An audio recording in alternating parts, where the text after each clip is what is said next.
Hey y'all, welcome back to my channel. My name is Miss Evalyn. I'm a library science grad student with a focus in youth services, and today I need your help planning a story time all about opposites.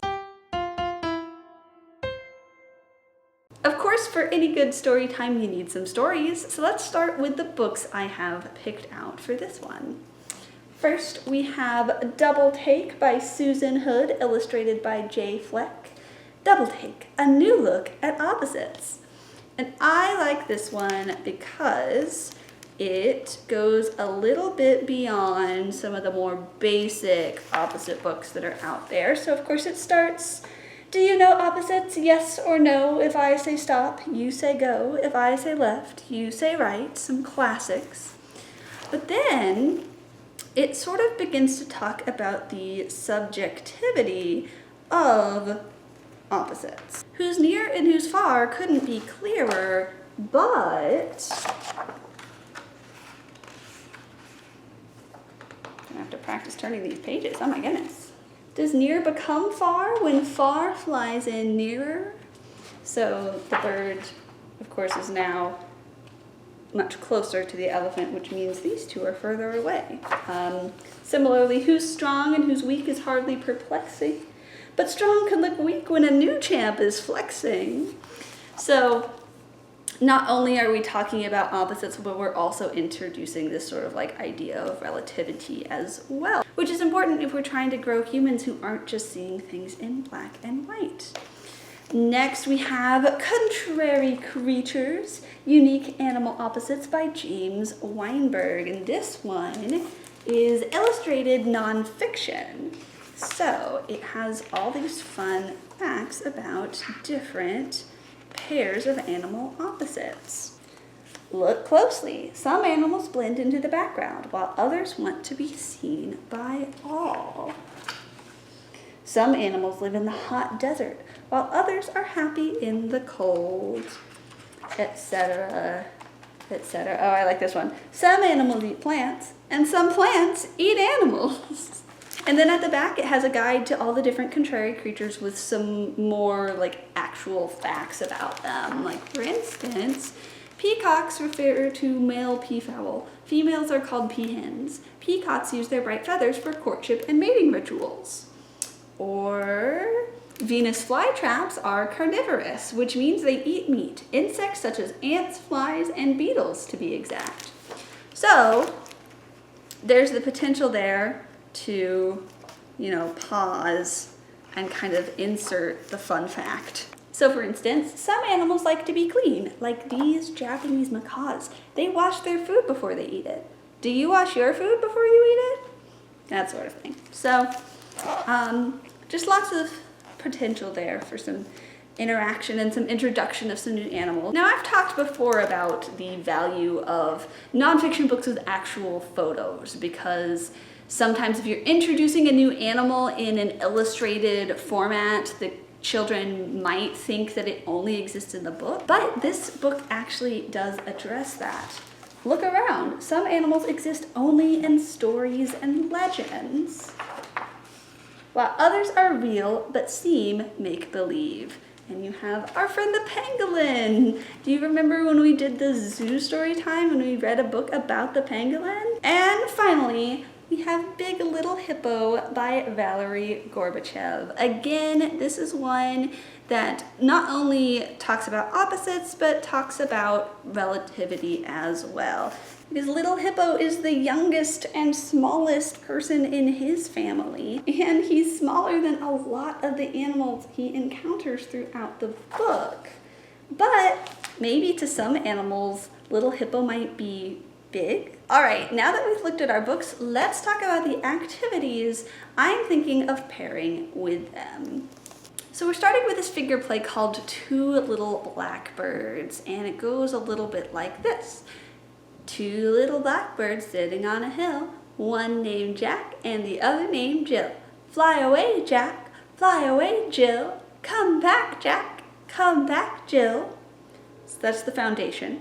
And then the subsequent repetitions you change the names of the birds to be opposite pairs. Two little blackbirds sitting on a cloud, one named Quiet and the other named Loud.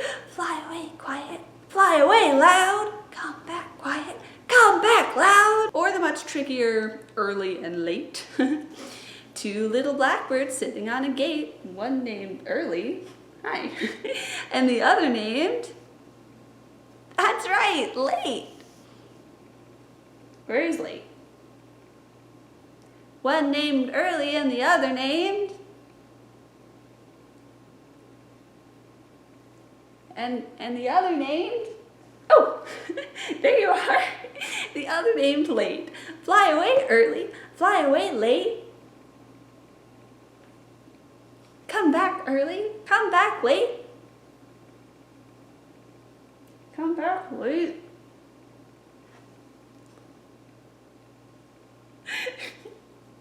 It's silly and it's fun, and I obviously need to practice it a little bit more. Then I'm thinking of doing one of two little songs. So the first is called We Can Do Opposites, and I like it because it introduces a little bit of rhythm, so you can't see my knees, but you're patting your knees. We can do opposites, opposites, opposites. We can do opposites, follow me. We can go high and low, high and low. We can do opposites, opposites, opposites. We can do opposites, follow me.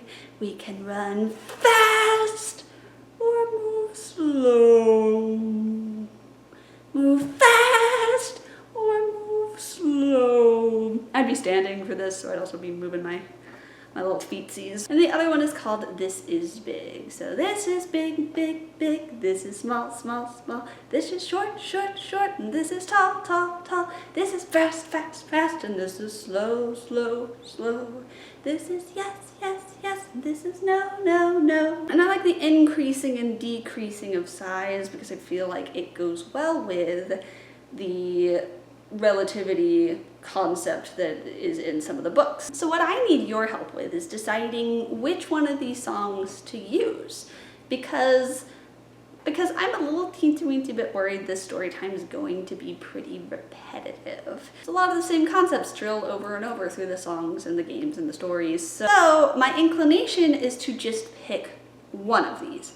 Either This Is Big or We Can Do Opposites. But maybe y'all want to hear both, and ultimately it is up to you. I'm going to put a poll in the community tab where you can vote for either We Can Do Opposites, This Is Big, or both. And we'll see what we end up including in the story time. Our last activity is another song. This one is called Pop Up, Sit Down, and it was written by my father, Monty Harper. Now, I'm not so worried about this one getting repetitive for a couple of reasons. First of all, I'm going to be playing it on my ukulele, so that adds another element that the other two songs just don't have. Also, this song mainly focuses on one opposite concept, up versus down. During the chorus, I'll be singing pop up, sit down. And when I sing pop up, you pop up.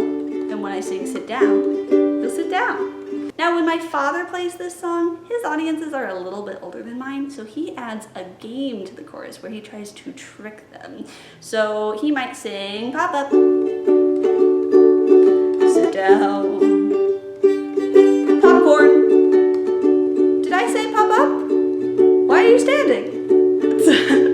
Right? Or situation. Uh-oh, that was an embarrassing situation for some of you. But because this story time is aimed at preschoolers, we really just want to focus on the up and the down. But if you were wanting to use this song with older kids, you might consider incorporating that game element. And I'll drop a link to the live recording of the song in the description of this video so you can get a better sense of what the game is like when it's being played. All right, I think it's time for us to take a look at our story time map. And now this one's going to be a little tricky because so many of the books and the songs and the games have such similar concepts that it's kind of hard to know what natural order to put things in, but I think we'll, of course, start with a welcome song. And then we will sing either This Is Big, Big, Big, or we can do opposites, or maybe both if that's what y'all choose. Remember to go vote in that poll. Then we will read Double Take by Susan Hood and J. Fleck. After that, we'll do our Two Little Blackbirds rhyme, followed by Contrary Creatures. Then we'll sing Pop Up, Sit Down, and wrap things up with Big Little Hippo before singing our goodbye song. And there you have it, that's our story time. I can't wait to see how it all turns out. And don't forget to click that subscribe button so you don't miss next week's video either. With that being said, my name is Miss Evalyn. I've had so much fun being your almost librarian today, and I'll see you real soon. Bye-bye.